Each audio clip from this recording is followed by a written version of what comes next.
안녕하세요. 저는 윤성민입니다. 43세 평범한 가장이자 두 아이의 아버지입니다. 사람들은 살면서 저를 모두 모범생 바른생활 사나이라고 많이 불리며 안정적인 생활을 한다고 하지만 제가 정작 느끼는 것은 사람 인생은 참 살면서 뜻대로 되지 않는 것이 훨씬 많은 것 같습니다. 뜻대로 다 되면 인생의 묘미가 없다는 사람도 있지만 정말 제 마음대로 뜻대로 되었다면 얼마나 좋았을까 하는 생각도 여러 번 하게 되었습니다. 저는 이남일녀 중 장남으로 태어났고 어릴 때부터 부모님께 책임감 있는 사람이 되어라 라는 말을 귀에 박히도록 들으며 자랐습니다. 부모님의 말이 곧 하늘인 줄 알았던 저는 제일 존경하는 분들도 부모님이었기에 그분들 말씀대로 살기 위해 안간힘을 쓰며 노력해왔습니다. 중고등학교 때도 부모님 속 한 번 안 썩이며 모범생처럼 살아왔다 자부했던 사람이었습니다. 네 형을 본받아야 한다. 성민이가 우리 집 기둥이고 앞으로 이끌어갈 대들보 같은 녀석이야. 내가 우리 장남이 얼마나 믿음직스러운지 모른다. 맞아요. 세상에 오빠처럼 바르고 착한 사람이 어딨어요? 진짜 우리 오빠한테 나중에 시집 오는 사람은 진짜 복 받았지. 저도 형 열심히 본받을게요. 저도 형처럼 모범생처럼 살고 싶어요. 제가 맏형으로서 장남으로서 부담감이 있었기에 항상 모범이 되려고 노력을 했고 부모님은 그런 저에게 늘 고마워했습니다. 제가 모범을 보였기에 그 아래 동생들도 똑바로 저를 보면서 배우며 살아가게 되었습니다. 그래서 나름 이름 있는 대학교도 들어가게 되었고 전공을 좀 더 살리고 공부하기 위해서 대학원도 들어가게 되었습니다. 그리고 대학원 재학 중에 나름 중견기업에 들어가 성실하게 일하며 하루하루를 살아가게 되며 직장인으로서의 항상 바른 자세로 살아왔습니다. 그래서 이달의 사원상도 받았고 상사들한테도 이쁨 받는 부하 직원이었죠. 저는 정말 안정적인 길을 살아온 것이었고 세상에 고생이나 모진 풍파도 겪어본 게 없었습니다. 그러나 저는 30살이 되던 해 지금의 아내를 만나면서 저는 인생이 비로소 뜻대로 안 됨을 처음으로 느끼게 되었네요. 아내를 만난 것은 독거노인들 밥차를 실어 나르는 곳이었습니다. 아내는 사회복지사로서 일을 하며 어려운 사람들에게 따뜻한 손을 내미는 사람이었습니다. 저희도 기업에서 후원활동을 펼치고 있었기에 같은 날 같은 곳에서 만나게 되었는데 처음 그 사람을 만났을 때 완벽하다고 생각했던 저는 어딘가 부족한 사람처럼 느껴졌습니다. 아내는 늘 타인을 돕고 배려하는데 익숙한 사람이었고 저는 그런 그녀를 보면서 나는 저렇게 천사처럼 살 수 있을까? 라는 생각을 하곤 했습니다. 좀 쉬엄쉬엄하며 하세요. 기업에서 나오신 분들, 이렇게 열심히 하시는 분들 덕분에 저희가 좀 마음이 놓여요. 사회적 관심이 필요하신 분들이시니까요. 저희가 돕는 것이 당연하죠. 다 그렇게 생각하는 건 아니지요. 선생님 같은 분만 세상에 있으면 참 아름다울 것 같아요. 그건 제가 할 소리 같은데. 네? 아니요. 아닙니다. 다시 볼일 봅시다. 저는 난생 처음 느껴보는 감정에 어쩔 줄을 몰랐고 저도 모르게 그 사람에게 시선을 쫓아갔습니다. 시간이 흐를수록 그 사람을 닮고 싶다는 마음이 더 커졌고 결국 용기를 내어 말을 걸어보았습니다. 그 사람은 천사답게 저를 잘 받아주었고 저는 기회를 놓치지 않고 은근슬쩍 식사 자리를 마련했죠. 처음에는 시간이 여의치 않다며 이리저리 피하는 것이 느껴졌지만 그럴수록 연애 한번 잘 못해본 저는 더 애가 타서 그 사람만 생각하게 되었습니다. 그리고 힘들게 그 사람을 만나게 되었고 용기를 내어 프로포즈를 했습니다. 그리고 그 용기는 결혼이라는 결실을 맺게 되어 아내는 제 사람으로 만들 수 있게 되었습니다. 하지만 부모님은 제 아내를 그리 탐탁치 않게 생각했습니다. 제가 우겨서 그 사람 아니면 결혼 안 한다 했기에 부모님께서는 어쩔 수 없이 저를 생각해 결혼을 허락하기는 했지만 결혼식 사진을 지금 보면 썩 표정이 좋지 않은 것을 알 수 있었습니다. 그래서 아내에게 더 많이 미안했고 특히 설이나 추석 때 가족들 모두 모이면 아내에게는 찬바람이 쌩쌩 불었고 나중에 동생들이 자기에게 어울리는 배우자를 데려와서 다 같이 모였을 때는 아내의 외로움과 따돌림은 더 심해졌죠. 특히나 여동생이랑 재수 씨랑 둘이 같은 학교 선후배 사이여서 유독 친하기도 했고 재수 씨도 집안이 좋은 사람인지라 집안 살림은 이 핑계 저 핑계를 대어 아내에게만 시켰습니다. 아내는 지고지순한 사람이었기에 웃으며 싫은 표정 하나 짓지 않고 그대로 바보같이 다 받아들였고 더 화가 났던 것은 누구보다 사리 분별 밝으신 어머니마저 모든 사실을 알면서도 외면하고 아내만 고생을 시키는데 같이 동조를 했다는 점이었죠. 저는 너무나도 화가 나 혼자 부엌 살림을 다하고 있는 아내의 손을 잡았습니다. 아버지 어머니 그러시는 거 아니지요. 그리고 재수 씨랑 성이 너도 그러는 거 아니다. 제 안사람을 무시하면 저를 무시하는 거나 마찬가지 아닙니까? 어떻게 제 가족이 제 가족한테 그럴 수가 있는지 이제껏 제가 부모 형제라는 사람들을 너무 몰랐나 봅니다. 성민아, 그게 무슨 소리야? 네 처가 다 괜찮다 하고 알아서 한 거다. 막말로 네 처가 제일 한가하지 않니? 성희는 고등학교 교사라서 할 일이 태산이었고 네 재수 씨는 의사라서 전날 야간 근무를 했는데도 명절날 가족들이랑 같이 쇠겠다고 기껏 왔는데 가족끼리라면 좀 널널하고 한가한 사람이 잘하는 일 하는 게 맞지 않아? 내 안사람이 뭘 잘하는데요? 이 사람도 성이나 재수 씨랑 다 똑같이 바쁜 사람이고 집안일도 그렇게 잘하지 못해요. 못하더라도 열심히 노력하고 애쓰는 모습을 좋게 봐야지. 성이랑 재수 씨가 안사람한테 대하는 것을 보고도 그걸 어머니가 장단을 맞췄다는 게 어른으로서 부끄럽지도 않으세요? 뭐야? 이 녀석이?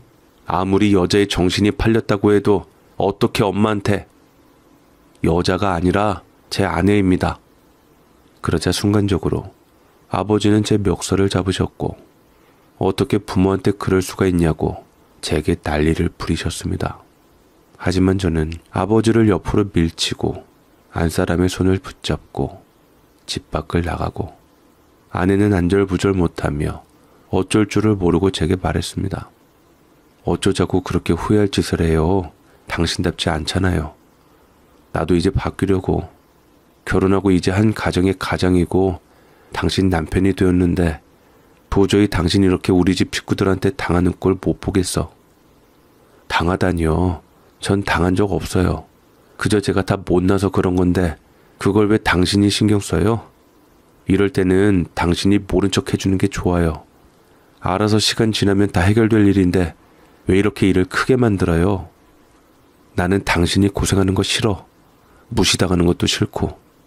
당신이 얼마나 대단하고 존경받을 만한 사람인데 왜 무시를 해? 저는 아내 때문에 바보같이 눈물이 났고 아내는 그런 저를 한참이나 바라보며 다독여 주었습니다.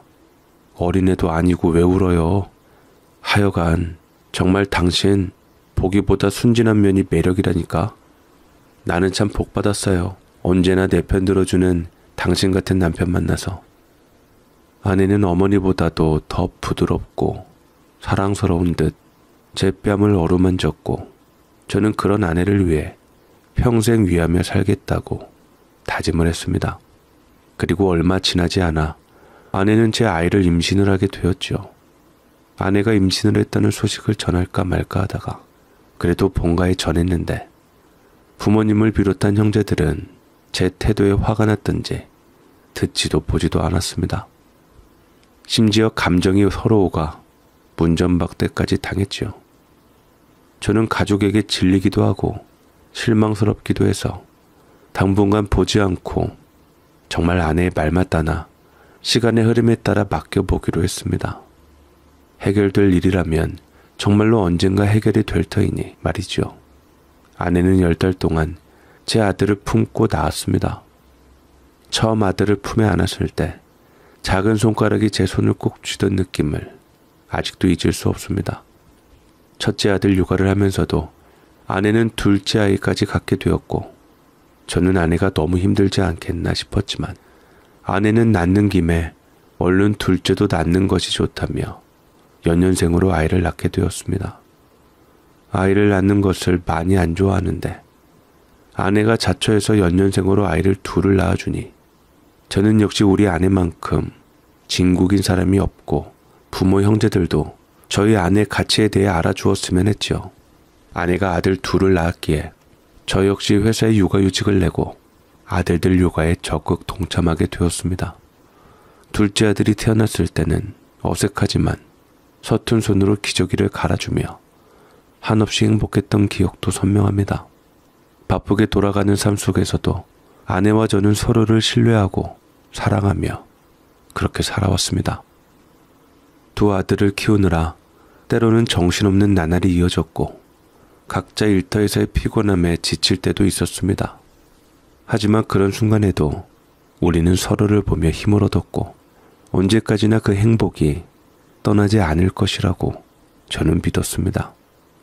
그렇게 아이들을 제 손으로 키우면서 어린이집에 보내고 유치원에 보내고 학교를 보내면서 저는 아내와 자식들과 행복하게 함께하는 즐거움으로 세상을 살았기에 부모 형제는 생각이 나질 않았습니다.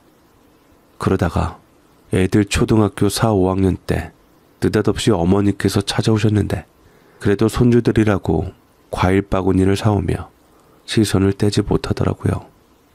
손주들이 우리 성민이 어렸을 적이랑 아주 똑 닮았구나. 큰 녀석도 작은 녀석도 한참 싸울 나이인데 저렇게 양보도 잘하고 배려도 잘하니 자식 교육을 잘 시켰구나. 우애가 깊어 보여 보기 좋다. 그럼요. 누구 아들들인데요. 이 사람이 다 자식 교육 돈 맡아서 시켰어요. 남들 공부 운운하지만 애엄마는 누구보다 아들들 인성교육에 대해서 얼마나 신경 썼는데요. 사실이었습니다. 아내가 사회복지사로 일하다 보니 아이들과 언제나 봉사활동을 자주 하러 다녔습니다.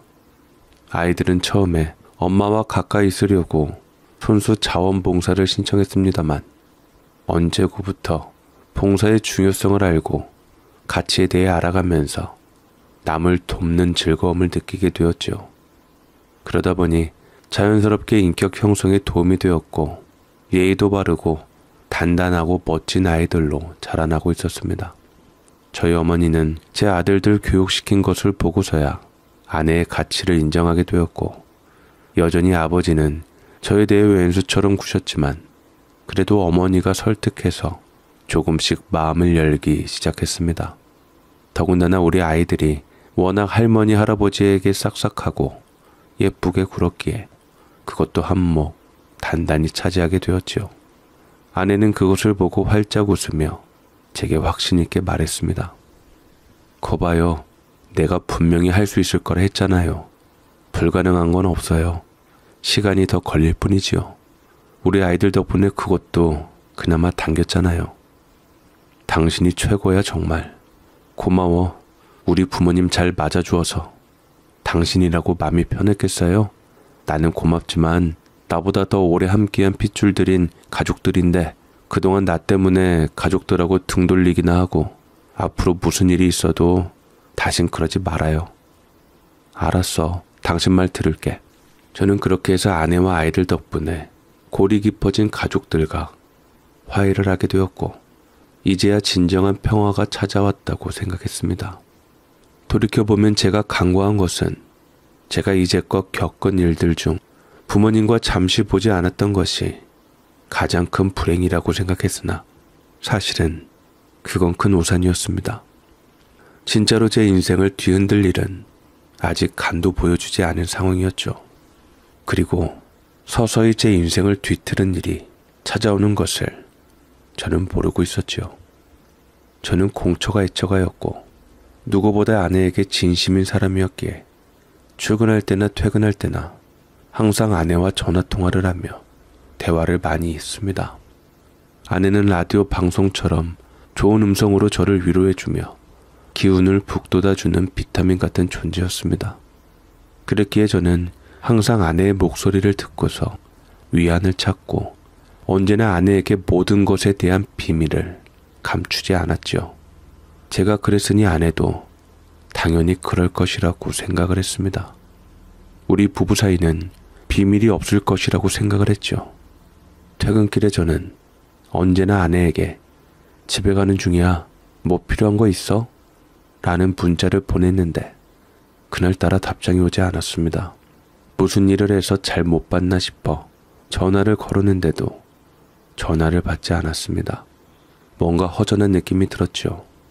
평소 같으면 전화를 못 받는다면 못 받는다고 얘기를 하거나 괜찮아 조심히와 같은 짧은 답장이 왔을 텐데 그날따라 아무런 응답이 없었습니다. 잠깐 이상하다는 느낌이 들었지만 아내도 사람이니 어쩔 수 없이 대수롭지 않게 생각하고 집으로 향했습니다. 여보, 나왔어. 저는 도어락을 문을 열고 들어오는 순간 뒤로 놀라서 물러서고 말았습니다. 집에 도착하자마자 제 눈앞에 펼쳐진 광경은 평생 잊을 수 없는 것이었습니다. 제가 집에 도착하고 문을 연 순간 아내는 거실 바닥에 쓰러져 있었습니다. 애들은 엄마가 자고 있는 줄 알았는지 TV를 보며 저희들끼리 노닥거리고 있더라고요. 저는 그 장면을 본 순간 머릿속이 하얘졌습니다. 여보 정신 차려봐. 여보, 얘들아, 엄마 쓰러졌는데 니들 지금 방에서 뭐하고 있어? 정신 차려 여보. 저는 급히 아내를 흔들었고 아이들은 엄마가 쓰러졌다는 얘기에 놀라서 얼른 방 밖으로 나왔고 둘째 녀석은 핏기 없는 아내의 모습을 보고는 무서워서 울음을 터뜨렸습니다. 아무래도 애들이 발견 못한 것을 보면 쓰러진 지 오래된 것 같지 않았습니다. 허나 아내의 차가운 손을 만진 제 손은 덜덜 떨렸고 심장은 터질 듯이 뛰었습니다. 손에 쥐고 있던 휴대전화로 떨리는 손가락을 간신히 움직여 119를 눌렀습니다. 얼마 지나지 않아 구급차가 도착했고 저는 아내의 손을 꼭 잡은 채 병원으로 다급히 향했습니다. 괜찮을 거야 라는 말을 몇 번이나 되뇌었지만 병원에 도착한 후 의사의 표정을 보고 저는 알았습니다. 이미 돌이킬 수 없는 일이 되어버렸다는 것을 말이죠. 아까 잡은 손이랑 몸이 더 차가워져 있었고 저는 제발 한 사람 좀 살려달라고 의사 바지가랑이를 붙잡고 물고 늘어졌습니다. 제발 제 아내 좀 살려주세요. 전 이 사람 없으면 못 살아요. 제가 신이라면 환자분을 당연히 살려드리고 싶습니다만 저는 신이 아니라 의사라서요. 죄송합니다. 어두운 목소리의 의사의 말에 저는 더 붙들었지만 소용없었고 병원에서도 손 쓸 방법이 없었을 정도로 급작스러운 상황이었습니다. 사인은 기가 막히게도 심장마비라는데 병명을 듣고도 믿을 수가 없었어요. 언제나 그 시간에는 웃으면서 저녁 메뉴를 나와 함께 고민하던 사람이 아이들과 함께 소녀 시절로 돌아간 것처럼 장난치며 웃던 사람이 갑자기 제 곁에서 사라졌다는 사실을 받아들일 수가 없었습니다. 그렇게 저는 아내를 떠나보내야만 했습니다. 아내의 장례식에는 많은 사람들이 왔고 저는 많은 사람들이 아내를 잊지 않고 기억하며 찾아주었다는 사실이 참 감사했습니다. 아내가 그동안 잘 살았던 덕분이었겠죠. 현저하게 많이 몰려드는 분상객들 때문에 저 역시 단순히 슬퍼만 할 수 없었고 아이들이랑 같이 덩달아 챙겨야 했습니다. 그런데 눈에 띄는 한 사람이 있었습니다. 느릿느릿하게 고등학생쯤으로 보이는 뿔테 안경을 쓴 여자애가 교복 차림으로 왔는데 아내와 어떤 사이인지 모르겠더라고요. 제가 아내의 조카들은 다 아는데 조카 아이는 아니었는데 혹여나 아내가 사회복지사로 있었으니 그에 관련된 아이겠거려니 생각했습니다. 그래도 아내와 연이 있어 이렇게 장례식 때 알고 찾아와 준 게 마냥 고맙기만 했고 아이에게 조심스럽게 물었습니다. 학생, 여기 어떻게 찾아왔어요? 홍선희 씨가 떠났다고 해서 마지막 가는 길 보러 왔어요. 내가 홍선희 씨 남편 되는 사람이에요. 와줘서 고마워요. 생전에 우리 아내와 무슨 인연이 있었어요? 저는 홍선희 씨와 아이가 망설이면서 막 대답을 하려 할 때쯤 아내의 친정 식구들이 아이를 보고 화들짝 놀랐고 이내 장모님이 와서 아이의 손을 잡았습니다. 네가 여길 뭐하러 나타나? 쓸데없이. 당장 나가라 얼른. 그래도 고인이 가셨는데 얼른 가래도? 네가 있어봐야 죽은 선이가 돌아오기라도 한다더냐? 다시 눈앞에 나타나지 말아라. 정많은 장모님이건만 그 아이에게는 참으로 싸늘했고 아내의 장례식에서 사람들의 시선을 신경 쓰며 내쫓아버렸습니다. 저는 웬일인가 싶어서 장모님께 저 아이에 대해서 물었지만 장모님은 그저 사회복지사인 아내가 가엾어서 좀 도와주고 후원해줬는데 그걸 빌미로 자꾸만 아내의 곁에 맴돈다고 해서 괜히 오해 사는 게 싫어 거슬렸다고 하더라고요. 정에 굶주린 아이이니 아내를 잘 따르는 것에 대해 장모님이 좀 예민할 수 있겠다 싶었는데 이내 그런 감정도 잠깐 제가 아내가 떠나간 슬픔으로 인해서 아이에 대해선 잊어버리고 말았습니다. 아내를 떠나보낸 이후 저는 아이들을 지키기 위해 힘겹게 하루하루를 버텨야 했습니다. 현실은 너무나도 잔인했습니다. 아내가 없는 집은 텅 빈 공간처럼 느껴졌습니다. 익숙한 냄새가 남아있는 듯 했지만 막상 손을 뻗으면 아무것도 잡히지 않았습니다. 아이들도 마찬가지였습니다.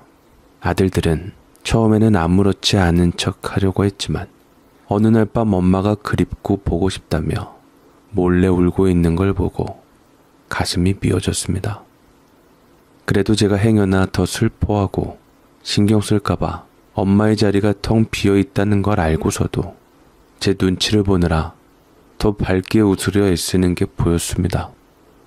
그런 모습을 보면 정말 가슴이 아프더군요. 하지만 저까지 무너지면 안 되었기에 정말 아이들을 보면서 이를 악물었습니다. 시간이 아무리 약이라 하지만 참으로 느릿하게 흘러갔습니다. 소중한 이를 떠나보내고 살아남은 식구들은 하루하루 버티는 것도 살아가는 것도 참으로 고통스럽고 어려운 일이었죠. 그렇게 슬픔을 눌러 참으며 아내를 떠나보낸 지 한 달 정도 지났을 때 생각지도 못하게 보험회사에서 한 통의 전화가 걸려왔습니다. 고객님 안녕하세요. 배우자분께서 생전에 가입하셨던 보험건으로 연락드렸습니다. 보험건이요? 수화기 너머로 들려오는 보험사 직원의 목소리는 정중했지만 왠지 모르게 차갑게 느껴지기에 저도 모르게 목소리에 덩달아 날이 서며 예민하게 받아들였습니다.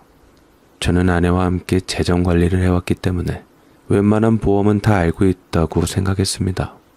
아내가 가입한 보험들도 대부분 알고 있었고 큰 금액이 걸린 것은 없을 거라고 확신하고 있었습니다. 하지만 직원이 전한 다음 말은 전혀 예상하지 못한 것이었습니다. 보험금 수령자 지정이 한지수님으로 되어 있습니다. 사망보험금 수익자로 한지수님이 되어 있지만 미성년자인 관계로 후견인이 불명확해서 법적 보호자가 누구인지 확인이 필요해 연락을 드리게 되었습니다. 그게 무슨 말입니까? 좀 쉽게 얘기해 주세요. 사망보험금 수익자가 한지수라고요? 혹시 한지수 씨와 어떤 관계세요? 순간 머릿속이 하얘졌습니다. 저는 보험금을 받을 사람이 저나 아이들일 거라고 당연하게 생각하고 있었습니다. 그런데 듣도 보도 못한 이름이 튀어나오다니 우리 아이들 이름도 아니고 친정 식구도 아니고 전혀 들어본 적 없는 사람이었습니다. 혹시 착오가 있는 건 아닐까요? 저는 한지수 그런 이름을 들어본 적이 없습니다. 이름을 다시 한번 확인해 주세요. 그럴 리가요. 잠시만 기다려주세요. 보험사 직원은 다시 확인해 보겠다고 했고 저는 어딘가 이상하다는 느낌을 받았습니다. 단순한 행정 오류일 수도 있겠지만 어쩐지 찜찜한 기분이 가시질 않았습니다. 하지만 보험사 직원은 분명히 확인을 해봐도 한지수라는 이름이 맞다고 얘기를 했고 저는 일단 보험사 직원을 만나기로 한 후 전화를 끊은 후에도 한참 동안 휴대전화를 손에 쥔 채 멍하니 서 있었습니다. 아무리 생각해봐도 이상했습니다. 아내는 대체 왜 보험을 들을 때 상속자를 모르는 아이로 설정을 해뒀는지, 대체 누구인지도 모를 아이한테 아내의 사망보험금이 가는 것은 내키지 않는 일은 맞았습니다. 이미 세상을 떠난 사람의 뜻을 이러쿵저러쿵 할 수는 없는 거지만 사망보험금이 5억 정도라면 결코 적은 돈이 아닌데 모르는 이름이 언급이 되니 쉬 수긍이 되지 않았죠. 더군다나 그날 밤 아이들이 잠든 뒤에도 저는 쉽게 잠들지 못했습니다. 아무리 생각해도 그 이름이 익숙하지 않았습니다. 모두 다 부부끼리 이를 비밀 없이 알고 있다고 생각했는데 아내가 나에게 말하지 않는 무언가가 있었던 걸까? 단순한 실수일까? 그렇게 불안한 생각들이 꼬리를 물던 차에 저는 책상 앞에 앉아 아내의 유품을 하나씩 꺼내놓고 있었습니다. 아내가 평소에 사용하던 다이어리, 수첩, 봉투에 담긴 각종 서류들, 그리고 서랍 깊숙이 놓여있던 낡은 파일까지 한 장 한 장 넘길 때마다 익숙한 아내의 필체가 눈에 들어왔습니다. 아내는 꼼꼼한 사람이었습니다. 매달 생활비를 정리하고 카드 내역을 점검하며 가계부를 쓰던 습관이 있었죠. 그런데 그 중에서 유독 낯선 문서가 눈에 띄었습니다.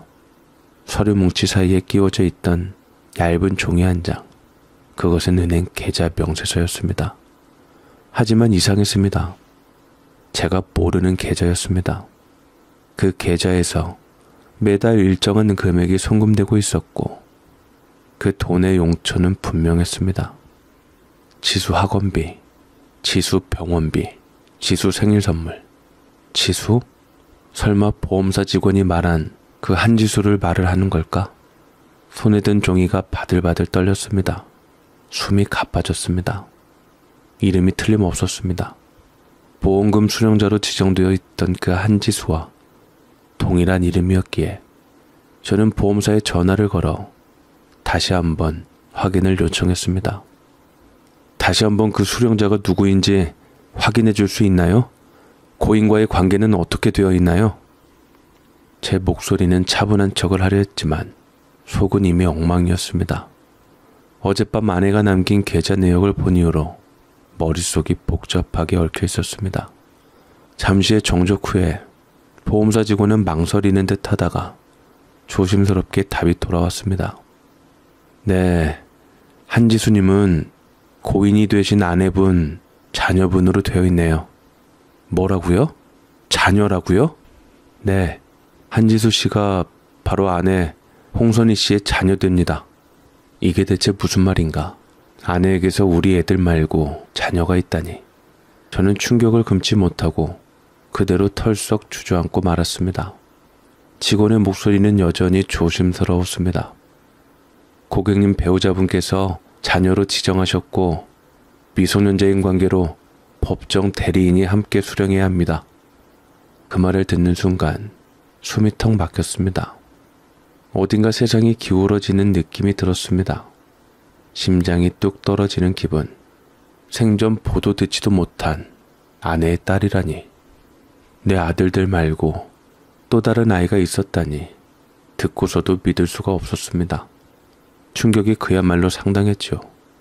아내에게 또 다른 아이가 있었다. 그리고 나는 그 사실을 전혀 모르고 있었다. 머릿속이 혼란스러웠습니다.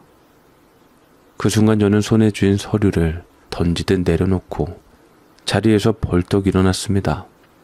머리가 깨질 듯이 아팠고 가슴이 답답해졌습니다. 나는 핸드폰을 꼭 쥔 채로 아무 말도 하지 못했습니다. 저는 입을 열고 싶었지만 목소리가 나오지 않았습니다.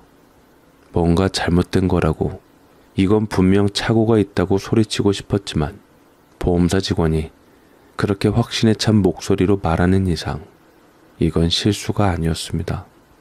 저는 아내의 기본 증명서를 발급받아 확인했습니다. 그러나 지수라는 이름은 어디에도 없었습니다.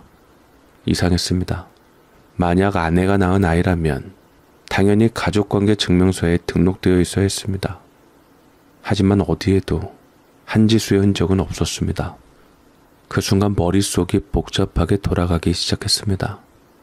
그리고 하나의 가능성이 떠올랐습니다. 아내는 지수라는 아이를 출생신고할 때 아버지를 무기명, 즉 미혼모로 출산을 등록했거나 나 말고 다른 사람을 친부로 기재했을 가능성이 높았습니다. 그렇다면 모든 것이 설명되었습니다. 내가 아무리 가족관계 증명서를 떼어봐도 지수의 존재를 몰랐던 이유를 말입니다. 보험금 수령자로 지정된 이름, 매달 꾸준히 송금되던 계좌 내역, 그리고 아무리 찾아봐도 드러나지 않던 가족 서류. 한지수는 아내의 돈으로 키워진 또 다른 아이였습니다. 숨이 턱 막혔습니다.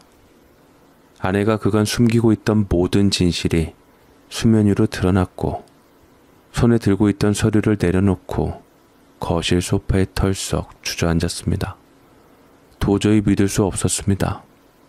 15년을 함께한 아내였습니다. 서로 속내를 감추지 않았다고 믿었고 모든 걸 공유했다고 생각했습니다만 이건 배신이었습니다. 저는 무엇보다 아이의 나이가 제일 궁금했습니다. 한지수라는 아이가 대체 언제 아내에게서 태어난 건지, 우리 아이들과 몇 년 터울의 아이인지 말입니다. 등줄기에 차가운 땀이 흘렀습니다. 저는 사실 회사를 다니면서 1년여간 외국에 나가야 할 일이 있었기에 잠시 가족이랑 떨어졌던 시간이 떠올랐고 혹시나 그때 나와 결혼 생활 중 아내가 아이를 낳은 건 아닐까, 이런 말도 안 되는 생각까지 들었습니다. 하지만 곧 고개를 저었습니다. 아내는 그런 사람이 아니었습니다. 그러나 제 자신이 그렇게까지 확신할 수 없다는 사실이 더 두려웠습니다. 이제 선택지는 하나뿐이었습니다. 직접 그 아이를 찾아서 만나야 한다고 말이지요. 한동안 멍하니 서류를 바라보다가 결국 자리에서 일어났습니다. 한지수를 찾아야 했습니다. 아내가 보험금을 한지수에게 남겼다는 것은 그 아이가 아직 어리고 스스로 생계를 유지하기 어려운 상태라는 뜻 같았습니다. 그 아이가 누구인지도 모르고 어디서 어떻게 지내고 있는지도 알 수 없었습니다. 하지만 이제는 모른 척 할 수 없었습니다. 저는 다시 전화를 걸었습니다. 혹시나 홍선이 제 아내의 보험금 지급 계좌가 어디인지 알 수 있을까요? 직원은 단호하게 대답했습니다. 죄송합니다, 고객님. 그건 개인정보 보호로 인해 제공해드릴 수 없습니다. 직원은 냉정하게 거절을 했고 그렇다면 자동이체 내역을 확인해 볼 수밖에 없었습니다. 은행으로 향했습니다. 아내가 남긴 계좌에서 어디로 돈이 흘러갔는지 확인해야 했습니다. 직원에게 아내의 계좌 거래 내역을 요청하자 상속 서류가 필요하다는 답변이 돌아왔습니다. 미리 준비해둔 사망신고서와 가족관계 증명서를 제출하고 어렵게 내역을 확인할 수 있었습니다. 거래 내역을 하나씩 훑어보던 중 정기적으로 일정 금액이 빠져나간 기록을 발견했습니다. 그 중에서 유독 눈에 띄는 내역이 있었습니다. 한지수 생활비 송금. 그 순간 손끝이 차갑게 식었습니다. 아내는 저와 결혼한 이후부터 매달 지수를 위해 일정한 돈을 보내고 있었습니다. 하지만 송금된 계좌 정보는 알 수 없었습니다. 혹시 이 계좌의 명의자가 누구인지 알 수 있을까요? 죄송합니다. 계좌 정보는 제공해 드릴 수 없습니다. 고객 정보의 철두철미한 우리나라 정서 덕분에 저는 여전히 한지수라는 사람을 아내의 자녀 정도만 파악했을 뿐 그 어떤 것도 알 수가 없는 상황이었습니다. 이러니 아내가 저 몰래 편하게 숨길 수 있었는지 그 모든 것들이 공모 같았습니다. 이제 단서는 하나뿐이었습니다. 아내가 어디에선가 남긴 흔적을 찾아야 했습니다. 은행을 나와 집으로 향했습니다. 모든 단서가 막힌 지금 아내가 남긴 것들 속에서 힌트를 찾는 것이 최선이었습니다. 아내의 물건을 차마 정리하지 못한 방으로 들어섰습니다. 아직 그녀가 살아있는 것처럼 옷장에는 그녀의 옷이 그대로 걸려 있었고 화장대 위에는 익숙한 향수가 놓여 있었습니다. 책상 서랍을 열었습니다. 차곡차곡 정리된 서류들 사이에서 한 봉투가 눈에 띄었습니다. 아내의 필체로 적힌 작은 메모가 붙어 있더군요. 지수 교육비 관련 확인 후 송금할 것. 손이 떨렸습니다. 봉투를 열어보았습니다. 안에는 은행 명세서, 병원 영수증, 학원비 납부 내역 같은 서류들이 들어있었습니다. 그리고 한 장의 등기 서류, 발신인 주소가 선명하게 적혀 있었습니다. 이곳이 한지수가 사는 곳인가 심장이 거세게 뛰었습니다. 한지수를 찾아야겠다는 결심을 하고 나서도 정작 속을 파헤쳐보면 저는 이 아이를 마주할 자신이 없었습니다. 그 아이를 만나는 순간 아내가 남긴 불편하고도 힘든 진실과도 마주해야 하니 말이지요. 원래 배우자의 과거는 모르는 편이 좋다고 다들 먼저 결혼한 사람들이 말해줬기에 저도 관심이 없었는데 이제는 제 아내의 일이 되어버리고 나니 머릿속이 복잡해졌습니다. 내가 왜 이미 세상을 떠나버린 배우자의 좋은 추억만 갖고 살기에도 벅찬데 안 좋고 부정적인 과거를 캐버려야 하는지, 왜 나를 이렇게 만들었는지 뒤늦게 와서 아내가 원망스러웠습니다. 살면서 아내를 미워한 적이 단 한 번도 없었지만 이 순간만큼은 참으로 밉고 싫었습니다. 홍선이 대체 어떤 여자인지, 내가 본 모습이 전부가 아니었던 건지 혼란스럽기만 했을 뿐이었습니다. 하지만 이제 선택의 여지가 없었습니다. 주소를 손에 쥔 채 한참 동안 망설였습니다. 집을 나서야 하는데 발걸음이 떨어지지 않았습니다. 이 문을 나서는 순간 나는 아내가 숨긴 마지막 비밀과 마주하게 될 것입니다. 그 비밀이 무엇이든 나는 되돌아갈 수 없었습니다. 이제는 내 자식을 지키기 위해서라면 아내가 사랑했던 사람, 내가 15년을 함께했던 그녀가 끝까지 숨겼던 그 아이는 대체 누구인지 꼭 알아야만 하고 만나야만 했습니다. 나는 가슴이 터질 것 같은 심정으로 운전대를 잡았습니다. 주소를 입력하고 내비게이션이 안내하는 길을 따라 차를 몰았습니다. 한참을 달리니 익숙한 도로를 벗어나 점점 좁아지는 골목길로 들어섰습니다. 창밖 풍경이 낯설게 느껴졌습니다. 사실 낯선 건 풍경이 아니라 내 마음이었습니다. 마치 어디론가 강제로 도살장 가는 소처럼 끌려가는 기분이었습니다. 한 걸음 한 걸음 내디딜수록 심장이 점점 더 쿵쿵 뛰기 시작했습니다. 창밖으로 스쳐가는 사람들을 보면서 생각했습니다. 저한테는 참으로 낯선 풍경이지만 아내에게는 익숙한 풍경이었겠지요. 자기 아이가 있는 곳이니 안전한 지리 쪽으로 잘 살폈겠지요. 이 거리를 아내도 걸었을까요? 이곳에서 아이와 함께 시간을 보냈을까요? 내가 몰랐던 아내의 또 다른 삶이라니, 내가 어떻게 모를 수가 있는 아내의 삶이 있었던 건지 인정하고 싶지 않았습니다.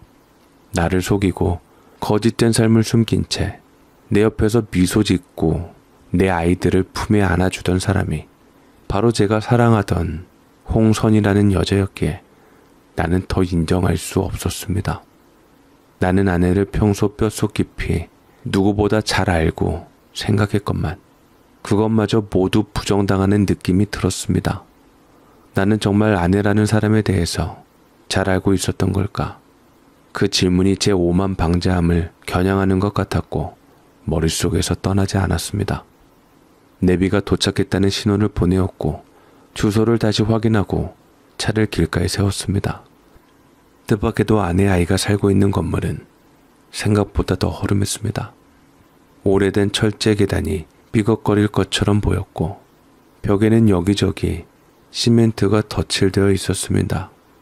우편함엔 쌓인 전단지와 비수금 고지서가 가득 끼어 있었습니다.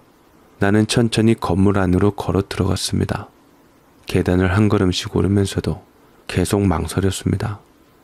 하지만 기왕 여기까지 왔으니 사망보험금 5억으로 인해서 금지된 판도라의 상자를 열고 말았으니 이제 돌이킬 수도 없었습니다. 나는 떨리는 손으로 문을 두드렸습니다. 누구세요? 안에서 작은 목소리가 들렸습니다. 나는 긴장감에 입이 바싹바싹 마르고 목이 바짝 말라 침을 삼켰습니다. 잠시 후 문이 열렸습니다. 여보? 선이야. 그리고 그 순간 저는 나온 사람한테 저도 모르게 아내의 이름을 부르며 얼어붙고야 말았고 눈앞에 선 소녀는 참으로 아내의 쌍둥이처럼 아내를 빼닮은 얼굴을 하고 있었습니다. 그 눈빛, 표정, 심지어 가만히 서 있는 모습까지도 나는 몸이 떨리며 숨이 멎을 것 같았습니다. 그야말로 아내가 다시 살아 돌아와 내 앞에 서 있는 것 같았습니다. 하지만 그건 착각이었습니다. 눈앞에 선 아이는 아내가 숨겼던 마지막 조각이었고 그 아이가 나를 올려다보며 의아한 표정을 지었습니다. 나는 입을 때려 했지만 아무 말도 나오지 않았습니다. 아저씨 누구세요? 그 여자아이는 눈이 나빴는지 침침한지 눈을 가느다랗게 떠서 저를 보았고 영 안 되겠던지 돌아가서 책상 위에 있는 뿔테 안경을 쓰고 나왔습니다. 그 순간 나는 그 모습을 보고서야 깨달았습니다. 그 뿔테 안경을 쓴 여자아이는 분명 아내의 장례식에 나타났고 장모님이 허둥지둥 쫓아낸 아이가 분명했습니다. 그때 교복을 입고 있었는데 오늘은 사복 차림으로 있으니 더욱더 아내를 닮아 보였습니다. 이 아이가 한지수였다니. 그럼 장모님도 이 아이의 존재에 대해서 알고 있었기에 그렇게 장례식에 온 지수를 쫓아버렸던 건가? 설마 나 때문에 나를 의식하고 속인 것이 들통날까봐. 장모님은 그때 분명 아내가 사회복지사로 활동할 때 도움을 준 아이라고 했었는데 자기 어머니의 장례식에 찾아온 딸아이를 나를 의식해서 딸의 거짓말이 들통이 날까봐 그렇게 모질게 내치다니. 장모님도 새삼 소름이 돋고 치가 떨렸습니다. 모든 사람들이 다 한통속이었고 도대체 다들 어디까지 나를 속였나 도저히 화를 참을 수가 없었습니다. 지수는 아내의 일부였고 내가 몰랐던 아내의 지난날인 증거였습니다. 나는 지수를 보며 입을 열 수 없었습니다. 아니 열지 못했습니다. 내 앞에 서 있는 소녀는 15년간 내가 전혀 몰랐던 존재였습니다. 그런데도 나는 지수에게서 한순간도 눈을 뗄 수가 없었습니다. 아내를 빼닮은 얼굴, 어딘가 조심스러우면서도 따뜻한 눈빛, 그 눈빛이 나를 똑바로 올려다보며 조심스럽게 입을 열었습니다. 그때 엄마의 장례식장에서 본 아저씨네요. 엄마의 남편 맞지요? 그 말을 듣는 순간 심장이 내려앉았습니다. 지수는 이미 모든 것을 다 알고 있는 듯 했고 저는 그 앞에서 부끄럽고 죄인이 된 듯 했습니다. 어쩌면 시간으로는 이 아이가 먼저 안 사람과 함께였을 텐데 들러리인 내가 인생에 끼어들어 엄마를 빼앗아가고 그 사이에 다른 자식들을 낳게 되었으니 이 아이는 내가 아마 죽도록 밉고 싫었을지도 모르겠습니다. 나는 온몸이 얼어붙었습니다. 일단 들어오세요. 아저씨 못지않게 나도 진실을 접했을 때 충격이 이만저만이 아니었으니까. 혼자 상처받은 것처럼 그런 얼굴 하지 말라고요. 지수는 말은 그렇게 했음에도 이미 저에 대해서 잘 알고 있었기 때문인지는 몰라도 뜻밖의 깍듯하게 저를 맞이했고 잠시 기다리라며 차를 끓이러 갔습니다. 저는 안으로 들어왔는데 언제부터 혼자 살았는지 아이는 참으로 모든 게 익숙해 보였습니다. 그러다가 벽 틈에 쓰여있는 낙서를 보게 되었는데 자그맣게 엄마 무서워 빨리 와, 엄마 사랑해 이런 글자들이 쓰여있는 것에 저는 잠시나마 울컥했습니다. 뿐만 아니라 아내와의 추억이 담겨져 있는 사진들과 액자도 한쪽 벽면을 빼곡하게 채웠더라고요. 사진 아래는 날짜가 기입되어 있었는데 저와 결혼하기 전에 찍었던 사진들도 있었습니다. 그리고 안에는 지수에게 쓴 자필 편지도 있었는데 편지 내용을 읽어보니 분명 아내의 서체도 맞았을 뿐더러 지수에 대한 그리움과 딸에 대한 절절한 사랑이 다 적혀 있었습니다. 그 편지를 보자니 나는 대체 무슨 마음인 건지 질투심이 일면서도 한편으로는 아내의 마음이 느껴져서 그런지 지수가 불쌍해져 왔습니다. 제 코가 석자인데 말이죠. 어쩌면 매일 밤 문이 열리는 소리를 들으며 엄마가 돌아오기를 기다렸을지도 모릅니다. 누군가 문을 두드리면 혹시 엄마가 보낸 사람이 아닐까 기대했을 수도 있습니다. 나는 지수를 이렇게 두 번째 보는 것이었지만 이 아이는 어쩌면 아내가 마지막까지 지키고 싶어 했던 가장 소중한 존재였을 것입니다. 하지만 이제 아내는 다시 돌아오지 않습니다. 이제 남은 것은 나와 나의 두 아들 그리고 지수뿐이었습니다. 떠오르는 아내의 모습에 나는 천천히 숨을 들이마셨습니다. 아무 말도 할 수 없었습니다. 지수의 눈빛이 내 눈앞에서 아내의 눈빛과 겹쳐졌습니다. 맑고 따뜻했던 눈, 남을 먼저 생각하고 언제나 밝게 웃던 사람. 그 사람이 어떻게 이런 말도 안 되는 선택을 했을까? 왜 나를 속이고 끝까지 진실에 대해 외면한 걸까? 나는 여전히 이해할 수 없었습니다. 왜 단 한 번도 내게 솔직하게 털어놓지 않았을까요? 만약 나에게 말했다면 나는 그토록 사랑했던 아내를 미워했을까요? 진실을 밝히면 떠났을까요? 저도 그때 상황을 겪어보지 않아서 잘은 모르겠지만 아내가 만약 솔직하게 다 모든 것을 밝혀주고 말해줬다면 저는 그러지 않았을 것입니다. 아내를 사랑했으니까요. 하지만 아내는 저를 믿지 못하고 끝까지 혼자 짊어졌습니다. 나에게조차 털어놓을 수 없을 만큼 감당하기 힘든 무언가를. 나는 아내의 마지막 순간을 떠올렸습니다. 그날 저녁 내가 퇴근할 때까지 기다리던 사람. 언제나 괜찮아, 운전 조심해서 와 라는 짧은 메시지를 보내는 사람. 그런데도 그날따라 아무 말도 하지 않았던 사람. 다른 건 몰라도 끝까지 지수를 지키려 했던 아내의 마음이 느껴졌습니다. 나는 몰랐습니다. 아내가 어떤 마음으로 이 아이를 키웠는지, 어떤 선택을 하고 어떤 감정을 감추며 살아왔는지. 나는 단지 가족을 위해 헌신적으로 살았다고 생각했습니다. 하지만 그 가족이라는 울타리 속에 아내가 홀로 짊어진 또 다른 가족이 있었던 것입니다. 내가 이런저런 복잡한 생각을 하고 있을 때 지수는 차를 끓여서 내왔고 저는 그 차를 받아 마셨습니다. 차 향이 무척이나 좋았고 이건 아내가 무척이나 좋아하는 허브티였습니다. 집에서도 늘 우려서 마셨던 차를 지수도 좋아했었던지 하필 그 차를 내왔습니다. 엄마가 자주 오는 편은 아니었어요. 내가 크는 동안 항상 저는 엄마를 많이 기다렸어요. 엄마가 거느릴 가족들이 너무 많은 것도 원망스러워서 때를 썼다가 엄마가 한동안 오지 않아서 그 다음에는 부담 주지 않았던 것 같아요. 내가 아무리 노력해도 엄마는 아저씨와 아저씨 아들들만 챙겼던 사람이에요. 지수 나름대로 아내에게 많은 상처가 있는 듯 했고 자기가 어떻게 살았는지 숨기지 않고 얘기를 해주었습니다. 저 원래 고아였어요. 엄마가 원래 결혼하려던 사람이었는데 저를 가진 것을 알고 친아버지라는 사람은 엄마를 버렸대요. 그래서 엄마가 저를 혼자 낳았는데 외할머니가 엄마 앞길 망친다고 저를 보육원에다 가져다 준 거예요. 그래서 저는 어렸을 때는 엄마가 누군지도 모르고 고아원에서 컸는데 엄마가 저 초등학생 때인가 찾으러 왔더라고요. 고아원이 너무 싫었는데 엄마는 그런 저를 고아원에서 빼내어 이곳에서 혼자 살게 하며 왔다 갔다 하며 저를 돌봤어요. 고아원에서 지내는 것보다 그게 훨씬 좋았거든요. 그랬구나. 엄마 가정에 있는 것을 몰랐어요. 동생도 둘이나 있는 줄 몰랐고요.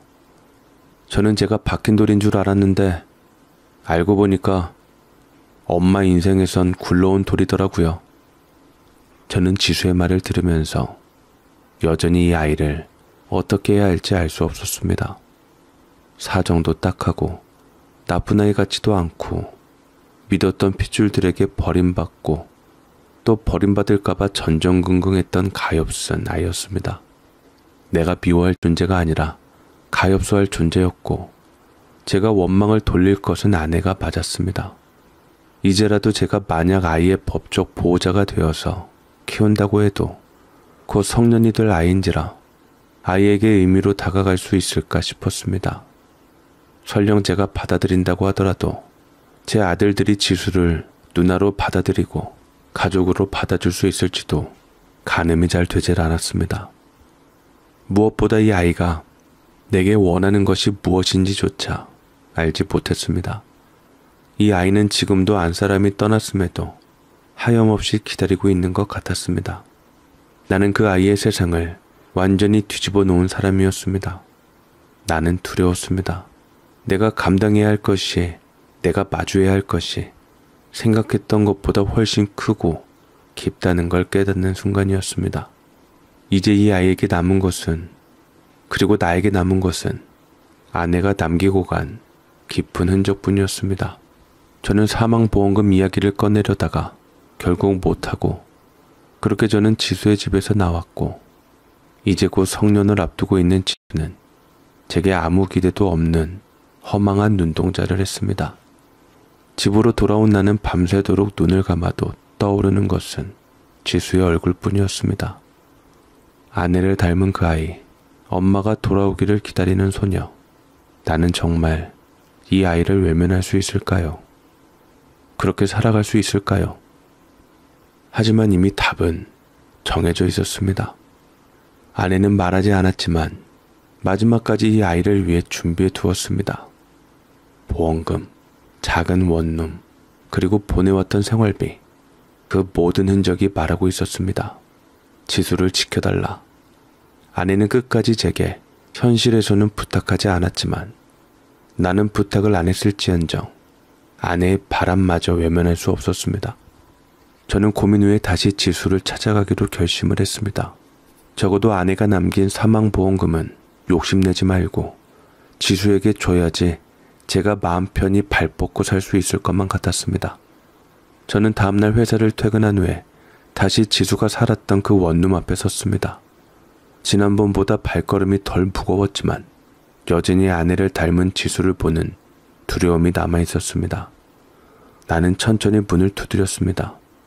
잠시 후 조심스럽게 문이 열렸습니다. 지수는 여전히 혼자였습니다. 그 아이의 눈에는 불안감이 서려 있었습니다. 아마도 낯선 나와 다시 마주한 것이 어색했겠지요. 나는 한참을 망설였습니다. 어떤 말로 시작해야 할까요? 어떻게 말해야 이 아이가 덜 아플까요? 하지만 나는 거짓말을 하지 않기로 했습니다. 나는 깊이 숨을 들이마셨습니다. 그리고 조심스럽게 입을 열었습니다. 엄마는 이제 안 와. 그 순간 지수의 표정이 굳어졌습니다. 작은 손이 문고리를 더 세게 움켜쥐었습니다. 마치 믿고 싶지 않다는 듯이 말이지요. 나도 알아요. 어미 잃은 자식에게 굳이 그렇게 확인사살 시켜줄 필요가 있어요? 지수는 굳은 얼굴로 말을 했고 아내와 닮은 눈으로 저를 쳐다보자 저는 차마 눈을 마주치지 못했습니다만 피하지는 않았습니다. 하지만 너 혼자 있을 필요는 없다고 전해주러 왔어. 너한테 전해줄 것이 있는데 언제 한번 아저씨네 집에 가서 동생들도 한번 보고 좋은 시간 보낼래? 지수는 천천히 나를 바라보았습니다. 아무 말도 하지 않았습니다. 그러나 그 침묵이 오히려 수천 마디의 말보다 더 크게 다가왔습니다. 그 아이의 세계가 무너지고 있다는 것을 나는 알았습니다. 그 무너진 세계에서 이 아이는 어디로 가야 할지 몰라 방황할 것이었습니다. 그렇다면 내가 할 수 있는 일은 단 하나였습니다. 나는 더 이상 과거를 되돌릴 수 없었습니다. 아내를 원망해봐야 그녀는 돌아오지 않습니다. 진실을 되돌리고 싶어도 이미 너무 늦었습니다. 그렇다면 이제 내가 해야 할 선택은 하나뿐이었습니다. 나는 모든 걸 가슴에 묻고 이 아이를 성년이 될 때까지 제가 돌보기로 결심을 했습니다. 새로운 인생의 시작이나 마찬가지였고 제게는 큰 용기가 필요했습니다. 지수는 여전히 말이 없었습니다만 저는 느꼈습니다. 이 아이도 혼자고 나 또한 혼자라는 것을, 우리 둘 다 원치 않았던 상실 속에서 남겨졌다는 것을. 나는 조용히 손을 내밀었습니다. 지수는 한참을 망설이다가 마침내 작은 손을 뻗어 제 손을 잡았습니다. 그렇게 지수와 나의 새로운 인생이 시작되었습니다. 지수를 집으로 데려와 아이들에게 인사시키던 날, 제 아들들은 누나가 생겼다는 사실에 무척이나 좋아했습니다. 처음 만난 사이였지만 아이들은 마치 오래전부터 가족이었던 것처럼 지수에게 자연스럽게 다가갔습니다. 특히 첫째는 지수를 가만히 바라보다가 어느 순간 신기한 듯 중얼거렸습니다. 엄마 닮았다. 그 말에 둘째도 지수를 한참 올려다보더니 이내 까르르 웃으며 말했습니다. 우리 누나야? 진짜? 지수는 처음엔 어색한 듯 표정을 숨겼습니다. 하지만 아이들의 해맑은 얼굴을 바라보다가 결국 미소를 지으며 고개를 끄덕였습니다. 그 순간 아이들의 얼굴이 환하게 밝아졌습니다.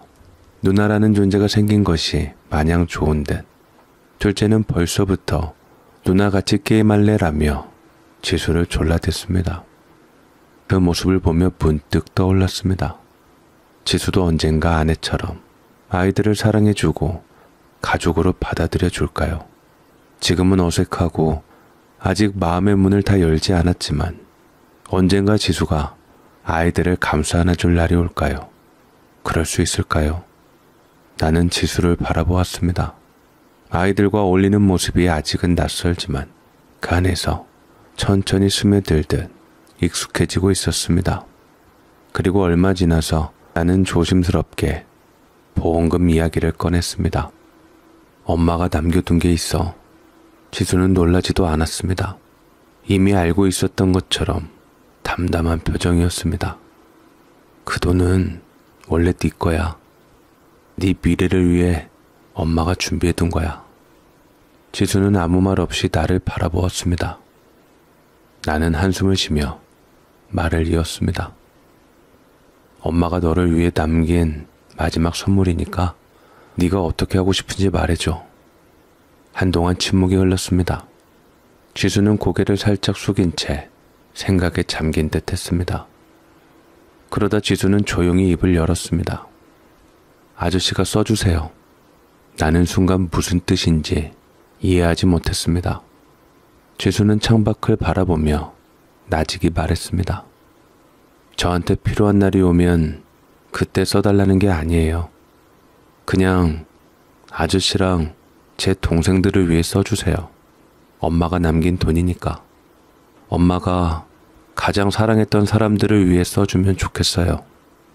나는 지수를 바라보았습니다. 15살 소녀가 할 수 있는 말이라고는 믿기지 않았습니다. 순간 가슴이 먹먹해졌습니다. 엄마를 잃은 아이가 가장 먼저 떠올린 것이 자신이 아니라 남이었다는 사실이, 그 아이가 자신을 위해서가 아니라 우리 가족을 위해 그 돈을 남겨두고 싶어 한다는 사실이, 나는 천천히 고개를 끄덕였습니다. 우리 아이들이 잠들고 저는 아내의 낡은 다이어리를 다시 펼쳤습니다. 그 안에는 빼곡하게 적힌 일정들, 생활비 정리, 아이들 학원비, 그리고 지수를 위한 메모들이 있었습니다. 지수 병원비, 다음 달까지 납부 완료할 것, 지수 학원 겨울방학 특강 등록, 지수가 좋아하는 초코 케이크 사가기. 그 메모들을 보며 나는 천천히 숨을 들이마셨습니다. 아내는 결국 지수를 끝까지 포기하지 않았습니다. 그녀는 나를 속인 것이 아니라 끝까지 아이를 지키려 했던 것입니다. 나는 손끝으로 다이어리의 바램 페이지를 쓸어내렸습니다. 그리고 마지막 장, 거기에는 단 한 줄이 적혀 있었습니다. 지수야, 엄마가 너무 많이 사랑해. 그 순간 나도 모르게 눈물이 흘렀습니다. 아내는 떠났지만 그녀가 남긴 사랑은 여전히 우리 곁에 있다는 것을, 그 사랑이 지수를 통해 그리고 우리 가족을 통해 계속 이어질 것이라는 것을 나는 다이어리를 조용히 덮었습니다.